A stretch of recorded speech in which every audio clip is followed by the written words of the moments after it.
stem cells. So this is leading to very promising areas, not just for diagnosis and Watching this prognostication, video. but also for treatment. You know, when I was talking to Andy about this, we were talking about the foundation, the Rotary Foundation. By the way, the website will be up there. Check it out. Important information. One of the things that struck me is that when it comes to cancer research is that, and you've said this as well, is the idea that people look for, doctor, the one magic bullet, the one thing. That's a distraction.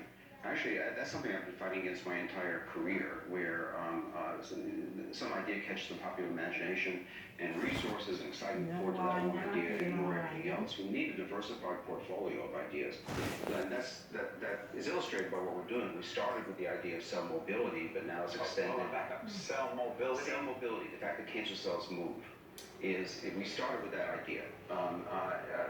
Cancer, not just cell division, it's also the ability of cancer cells to move around is also critically important, but it's extended to a lot of other areas of cancer biology, such as the relation between white blood cells and the cancer cells, blood vessel cells, and so on. And it's very important to keep evolving and not just pursuing one idea, but pursuing all the good ideas that we have, because a diversified portfolio of ideas is where real advances happen.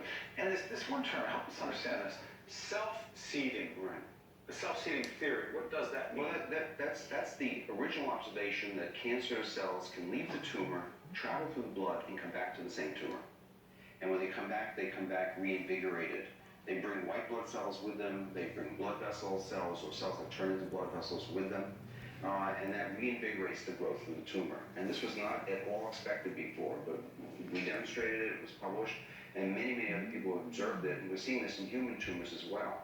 I mean, for example, if you have two tumors in your body and one of them develops cells that are resistant to treatment, those cells can spread to the other tumor and can stop that tumor from responding to treatment.